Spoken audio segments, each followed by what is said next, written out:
So I'm Kencevski. I work, I'm the founder of Devika Ventures. So it's a company that is a conglomerate of different ventures in different industries. So if we roll back to the original definition of technology, it's actually a way of problem solving.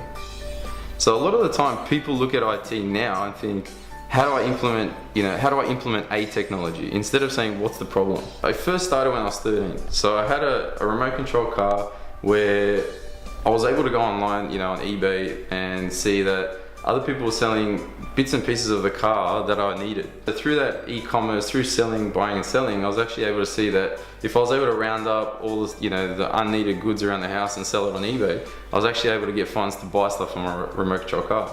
So indirectly through that, it opened my eyes at a very young age how important e-commerce is and how much that was going to be the way of the future. I started selling, car audio gear, and within months it was pretty much the biggest seller on eBay. I was running it from my bedroom. My parents obviously have a warehouse where they were selling, car parts, and I was able to run that company from my bedroom.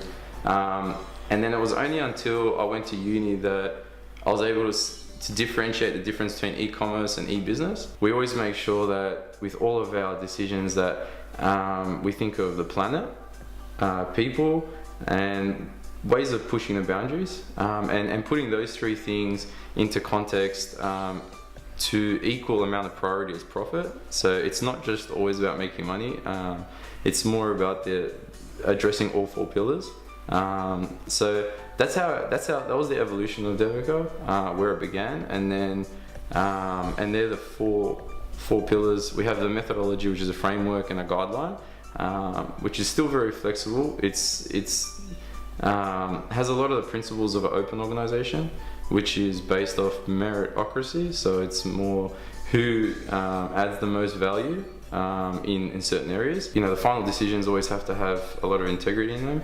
I think that's what's important, so that's what I try and live by. So e-business opened me up to the other aspects where facilitating the e-commerce, which is pretty much your processes, your applications, your business models, your strategic plan, all those things that I didn't know at 13 when I was buying stuff on eBay. If we start with the people, that's what we've got as our learning program. So by teaching young kids and bringing them up through the learning program, the community, the other community initiative, which is the Planet, is where we take the Devika Cares program. So we do everything from donating blood to cleaning up Australia Day to bike riding for charity runs. So depending on our different ventures, whoever puts their hand up and says, hey, I'm really passionate about this area, that's what I want to tackle. And then we have Devika X, which is where we push the limits. So from car racing, I've been racing in the Radical Cup. That's the fastest circuit cars in Australia. And then we've also done Red Bull acrobatic extreme aeroplane flying, getting out there doing barrel rolls and loops and stuff yourself. So we always feel that to push yourself within your working environment, it's good to push yourself in your personal life as well.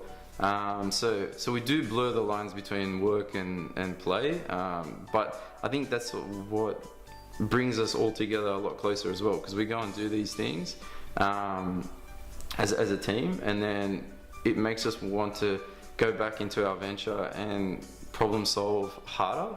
The last one is the profit. So that's our Devika Ventures.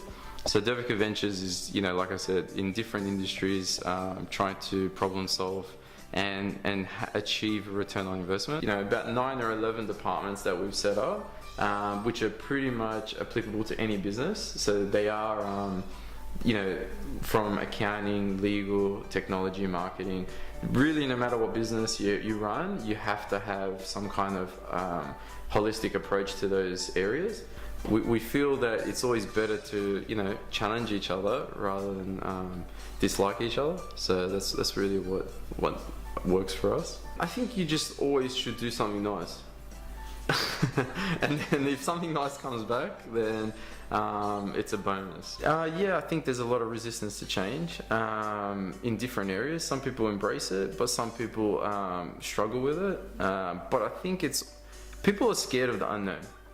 So I think if you've got like a process that you can show them and it's conceptual and there's proof that it has worked for another company, I think that kind of lowers that resistance to change. We improve their focus on where they want to go.